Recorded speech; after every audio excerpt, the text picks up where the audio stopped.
नमस्कार, आप देख रहे हैं केबीसी न्यूज़। देखिए, जनसुराज ने सत्ता दल और विपक्ष दोनों पर निशाना साधा है। सबसे बड़ी बात यह है कि नीतीश कुमार के जातीय जनगणना को लेकर विवाद खड़ा हुआ और जनसुराज उसका लगातार विरोध कर रहा है। साथ ही कई ऐसे मांगे हैं जो जनसुराज के प्रणेता प्रशांत किशोर ने सरकार से की है। क्या कुछ कह रहे हैं प्रशांत किशोर, जरा सुनिए।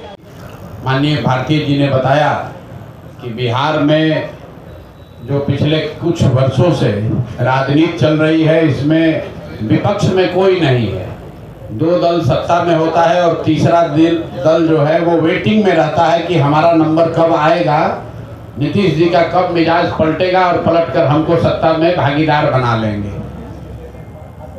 इसी के नज़रिए से मुझे लगता है और जनसुराज के लोगों को लगता है कि हम लोगों को अपना दल बनाने, समाज में जनसुराज की परिकल्पना और विचार को पहुंचाने के साथ साथ जो विपक्ष की भूमिका है, जनता से जुड़े हुए मुद्दे हैं, उसको भी बहुत मजबूती से उठाने की अब जरूरत है। 2 अक्टूबर से पहले जब दल नहीं बना था तो हम लोगों ने कोशिश करी है 2-2.5 साल की अपने जनसंपर्क पदयात्रा में कि ज़्यादातर सरकार से जुड़े हुए मुद्दे हम लोग उस पर टीका टिप्पणी बहुत नहीं करते रहे। लेकिन अब दल का ये निर्णय है, इसलिए हम लोगों ने इस पर गहरी चर्चा की है और 3 बड़े मुद्दे जो जनता से सीधे जुड़े हुए हैं, जिस पर सबसे ज़्यादा पिछले 2-4-5 साल में बिहार में राजनीति हुई है, उन मुद्दों की सच्चाई, उन मुद्दों की हकीकत पर हम आपसे आज जनसुराज का जो निर्णय है वो साझा करेंगे और आने वाले दिनों में, कुछ महीनों में हम लोग उस पर क्या करने वाले हैं उसकी भी घोषणा करेंगे। तो पिछले 2-3 साल में सबसे ज़्यादा राजनीतिक रोटी यहाँ सेकने की कोशिश की गई है जातीय जनगणना के नाम पर। आप सभी साथियों ने भी सैकड़ों सवाल, सैकड़ों प्रेस कॉन्फ्रेंस ऐसे करे होंगे जिसमें आपने जातीय जनगणना होना चाहिए कि नहीं होना चाहिए, इसको लेकर सवाल किए, उस पर जवाब मांगे। नेताओं ने, जिन्होंने जातीय जनगणना कराने की घोषणा की, 500 करोड़ रुपया बिहार सरकार का खर्च करके जातीय जनगणना कराया, उनकी नीयत कभी भी किसी जाति की मदद करने की नहीं थी। वो इस जातीय उन्माद को फैलाकर फिर से समाज में राजनीतिक रोटी सेकना चाहते थे।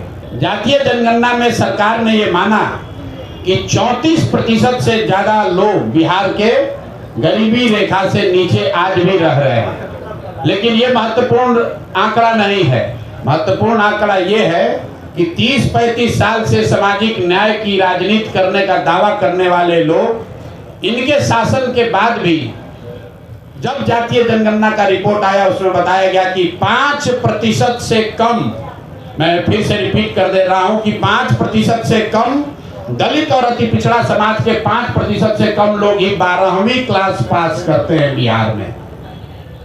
जिन लोगों ने रिपोर्ट बनवाया उन्होंने पढ़ा भी नहीं। सिर्फ 5% से भी कम दलित और अति पिछड़ा समाज के लोग 12वीं क्लास पढ़ते हैं। आरक्षण की लड़ाई लड़ने की बात करने वाले लोग 35 साल के बाद 0.93% अति पिछड़ा समाज के लोग आज सरकारी नौकरियों में हैं। तो मैं अब पहला मांग ये कर रहा हूं नीतीश कुमार से कि भैया, केंद्र में भी तुम्हारी सरकार है और राज्य में भी तुम्हारी सरकार है और सामाजिक न्याय के आप पुरोधा भी हैं। तो अब आप बता दीजिए कि जो आपने केंद्र में आरक्षण बढ़ाने का मांग यहाँ लिखित भेजा था, उस पर अभी स्थिति क्या है। सरकार ये बताए समाज को कि आपने आरक्षण बढ़ाने की जो मांग करी थी उस पर आज स्थिति क्या है, या आप उसको भूल गए, बेवकूफ बना रहे थे सबको। और तेजस्वी यादव भी बताएं कि विपक्ष के नेता होने के नाते उन्होंने इस पर अभी तक क्या किया है। लेकिन दूसरा जो महत्वपूर्ण बात है जिस पर कम चर्चा हुई, उस रिपोर्ट के आधार पर 22 नवंबर 2023 को नीतीश कुमार ने घोषणा की कि 94 लाख परिवारों को, जिसमें हर जाति के गरीब लोग शामिल हैं, 94 लाख परिवारों को रोजगार के सहायता के लिए 2 लाख रुपए प्रति परिवार 5 वर्षों में किस्त के आधार पर दिए जाएंगे। तो भैया 2 बरस का बजट हो गया। हम इंतजार कर रहे थे, क्योंकि अगर पहले कहते तो ये लोग कहता कि अभी 5 बरस में कहें तब न होगा। तो 2 बरस पूरा हो गया।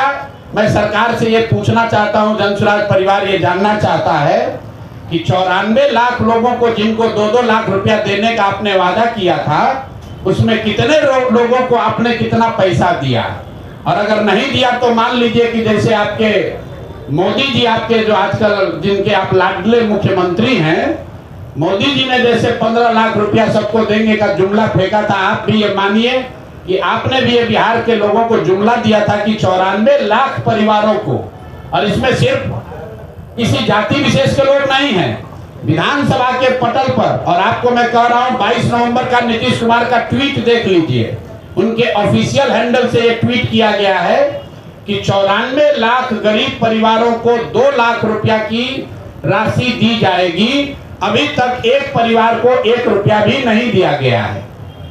तीसरी जो बड़ी घोषणा उन्होंने की थी कि 39 लाख परिवारों को जो होमलेस है, लैंडलेस हैं, उनको 1,20,000 रुपया घर बनाने के लिए दिया जाएगा। तो मैं तीसरी मांग ये कर रहा हूं कि जातीय जनगणना के नाम पर समाज को लड़ाने की जो योजना आपने बनाई थी वो तो कामयाब हुई नहीं। ये बता दो कि 39 लाख लोगों में से कितने लोगों को 1,20,000 रुपए की राशि दी गई है। तो जातीय जनगणना को लेकर मेरे 3 सवाल जन स्वराज के हैं। तो आपने सुना, प्रशांत किशोर ने अलग अलग बिंदुओं पर वो तीखी प्रतिक्रिया व्यक्त की है। जैसे जिस तरह से 3 डिसमिल ज़मीन देने की बात हो, या जातीय जनगणना के हिसाब की बात हो, या रोज़गार की बात हो, इन तमाम चीज़ को सरकार को घेरने का काम किया है। और उन्होंने कहा है कि मैं उन्हें 1 महीना का समय देता हूं, अगर ऐसा नहीं होगा तो हम विधानसभा घेरने का काम करेंगे। अमलेश आनंद, KBC न्यूज़, पटना।